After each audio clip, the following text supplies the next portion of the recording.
Yeah, the next speaker is Viktoria Lamprinaki from the Company of Biologists in the UK. And Viktoria is heading the Sustainable Conference Initiative, where they're trying to support sustainable meetings in the future. So, Viktoria, you are welcome to put on your slides.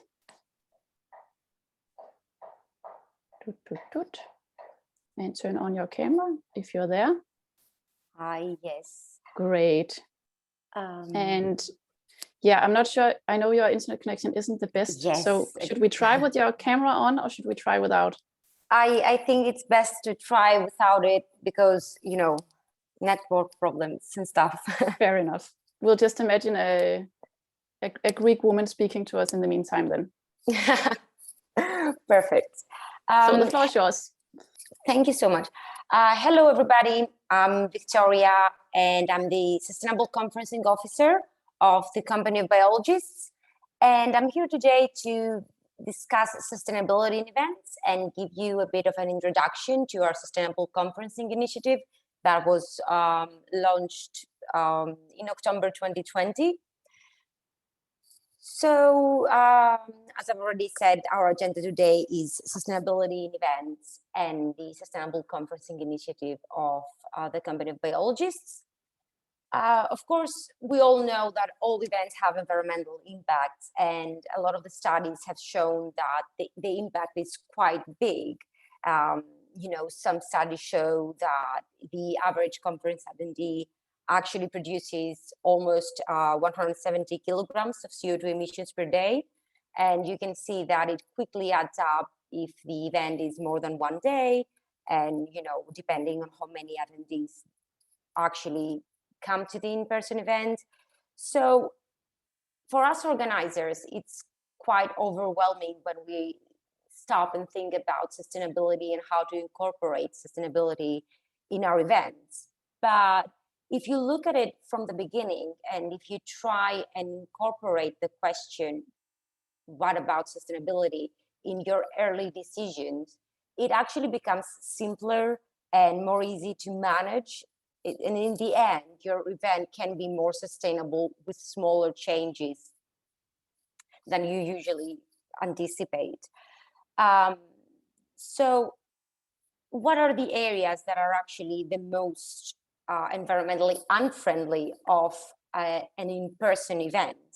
So as we all know, and we've discussed it here today a lot of times, travel is the biggest area of environmental impact in an event. It depends heavily on the geographical scale of your participants, where they are coming from, where your event is based, but it is something that produces a huge amount of CO2 emissions, and it's not necessarily something you can have fully control of, but you can have some control of it, and you can choose to have a location that accommodates the vision of your event, how you want your event to look like, but at the same time is in a key location that can be easily reached, as we've seen in other presentations, by train, or offer other sustainable alternatives like buses or car sharing, or even going as far as choosing to have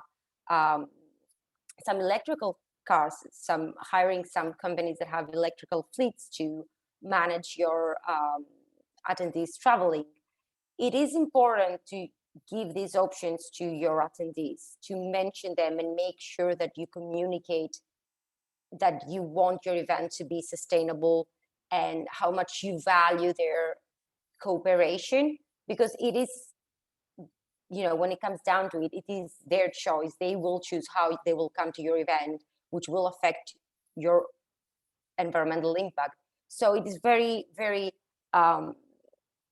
crucial to have their support and to make sure that you communicate your vision. The second area of the environmental impact of an event is actually meals and food waste. So we all know that coffee breaks, lunches, dinners are actually very important for all of us when it comes to a conference and a meeting. It's where the magic happens. It's where you build relationships, where you actually network, a lot of exchange of ideas. So we need to make sure that it is a very pleasant experience, but at the same time, we need to make sure that it's sustainable. And having to think about sustainability, especially when it comes to food, it is quite tricky. You need to probably think about it a lot beforehand, and it is linked to the venue that you're choosing, but it is important to make sure that most of your food, well, hopefully all food, is sourced locally so that you can minimize the CO2 emissions of actually the logistics of your food. And of course, make sure that you've thought about portions and numbers, and you don't have a lot of surplus food in the end, because this is actually food that is going to waste, and you don't really know how easy it might be to make sure that everything is going to the correct bin and things like that, or what the venue does afterwards. Of course, a very nice thing that I've seen in the past, like 6 months, more and more venues are actually creating these programs where they can link you with local organizations that you can donate the food that is left from your event. So that might be another good option to minimize the food waste of your event, and at the same time make sure that you give back to the area that you are holding the event. So it is really nice to hear that a lot of the venues nowadays are actually choosing to do something like that. And of course, the last area, materials and waste. So this area is quite broad, and it encompasses a lot of things, but basically, printed agendas of each day, flyers, banners, promotional products, gifts that we give out in events, and things like that can significantly increase your environmental footprint.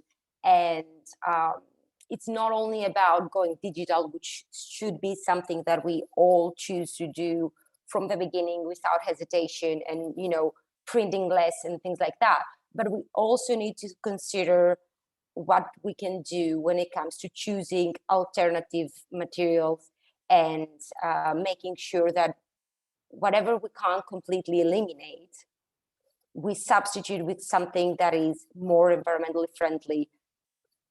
And we all quite like promotional products in various events, and sometimes they remind us of how nice a time we spend there and things like that. But it's definitely something that it is too much, and it's something that not only adds up in your environmental footprint, but it also creates more problems for everybody else.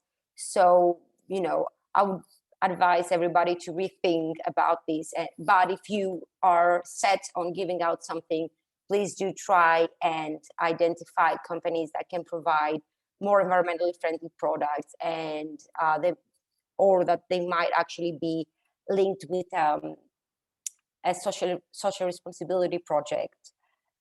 So the last thing about this area is the actual waste. So waste meaning all the bins and where everything is being put, and how well is this whole thing is managed. A lot of the venues actually are implementing waste management systems. So it's a good thing to start from your venue and ask these questions and make sure that you're completely covered by what they are offering.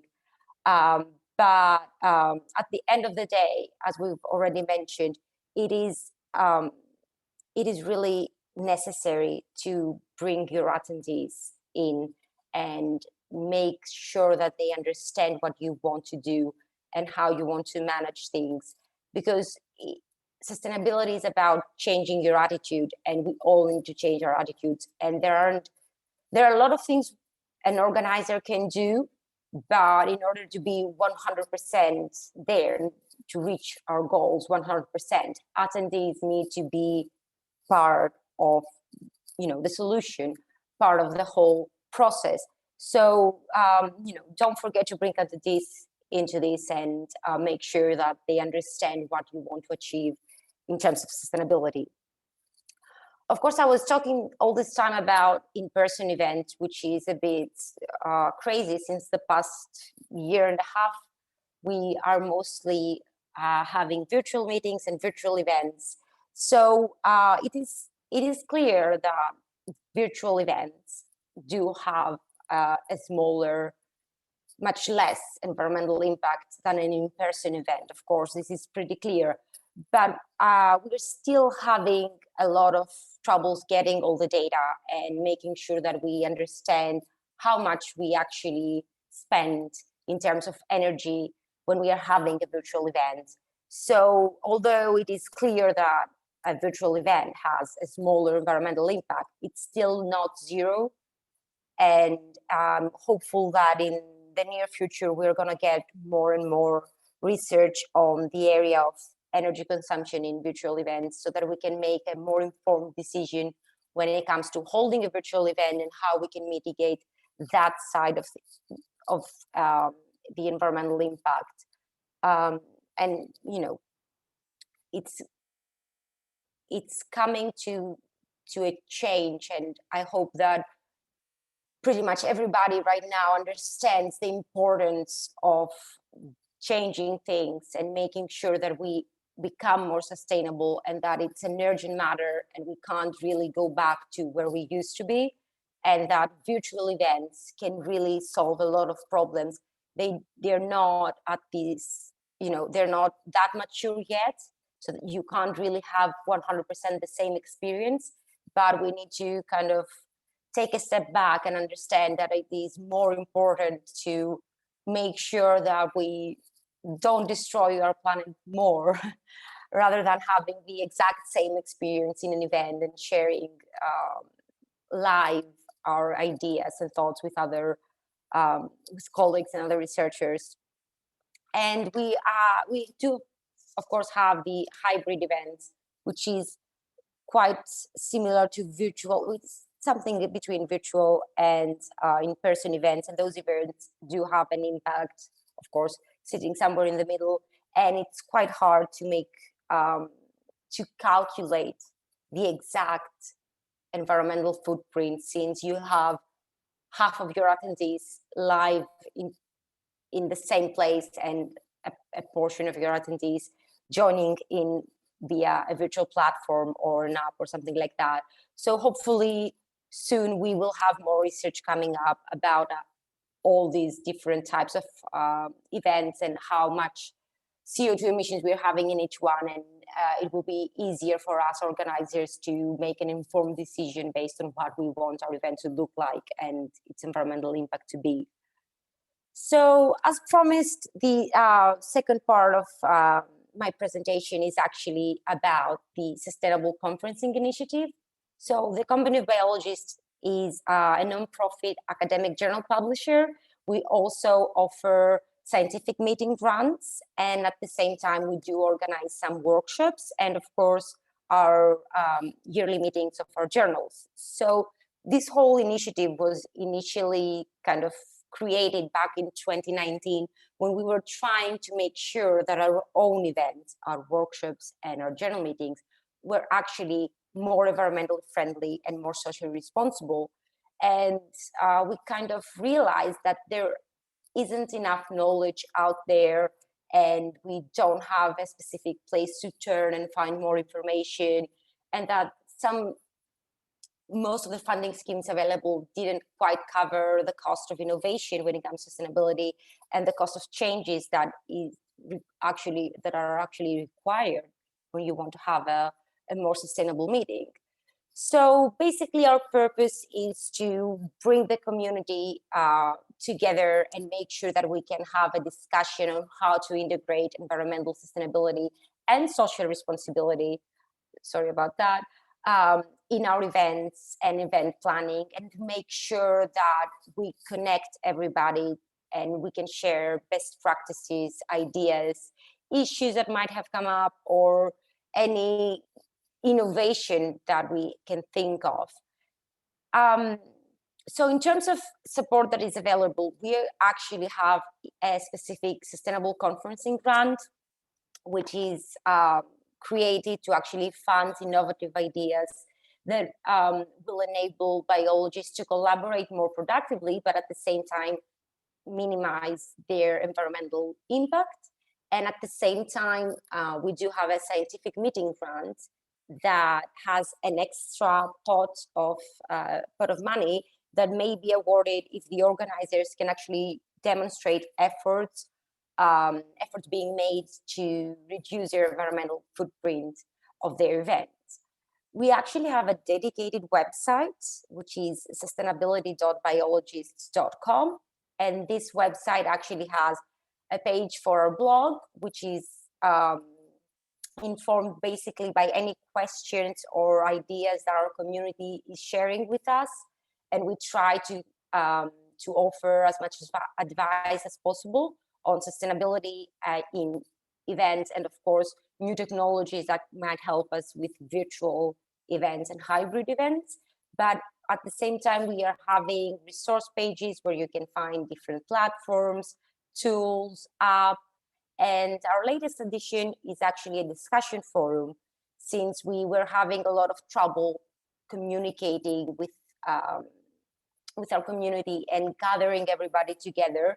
We decided to create a discussion forum in our website where anybody can just go on and share their ideas, their thoughts, ask questions. It's pretty simple, and we really hope that this will help everybody, connect with each other and share the knowledge and share our experiences. So yes, as I've mentioned, our page is sustainability.biologists.com, but you can also email us directly at sustainability@biologists.com. And of course, we are very fond of Twitter, and we are there with our handle is COB_sustainable, and we are having a dedicated hashtag in case somebody wants to reach out directly and share with the community their thoughts and ideas. And yes, if you have any questions, or if you really want to share your thoughts on anything that has to do with sustainability in events, I'm here, and I'm happy to connect with you after this event too. Thank you. Thank you, Viktoria. So as far as I understand, your aim is first and foremost to be a hub, like a hub for knowledge on alternatives to physical meetings, and then you also support virtual meetings, right? Do you engage with funding bodies to sort of influence how funding is given in terms of both traveling and conference and so on? Well, we are at this initial stage where we are trying to change the way we do the funding. We really want to make sure that we set some rules for our own grants that actually kind of push everybody towards becoming more sustainable. But we are hoping that with having this this initiative, we can actually connect with other funding bodies too, and make sure that we all set the same goals and we all reach, because we all have the same aim, right? We all want sustainability to be part of everything now because it's urgent. And we start with our own, changing our own way, and hopefully we can connect with other funding bodies and work together to find the best possible solution.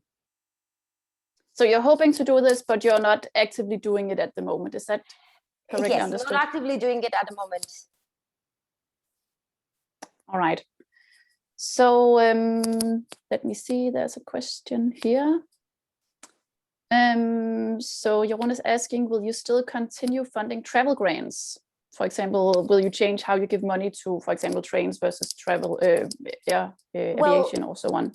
Yes, actually, we still have them since it's been a year and a half with the COVID situation. We haven't changed anything because we feel that it might be too harsh on everybody to just wake up one day and see everything gone. But we do push, and we actually have it as part of the scientific meeting grants. If you want to have it, the travel grant, it needs to be by train, because we find that it is something that we really want it to happen, and we really need to make sure that it's clear to everybody. So not everything has changed yet, but we aim in the next couple of months to make sure that we make our message clear and we change everything. The grants of the initiative are not 100%, are actually not related to the grants of the Company of Biologists. So we offer two different pots with the hope of changing all our grants into sustainable conferencing grants, but let's see how it goes. Yeah, so far you have the Sustainable Conference Initiatives, which gives money to virtual or new kind of ways of doing meetings. And then you have the Company of Biologists doing travel grants. Yeah. Yes. All right. Thanks a lot, Viktoria.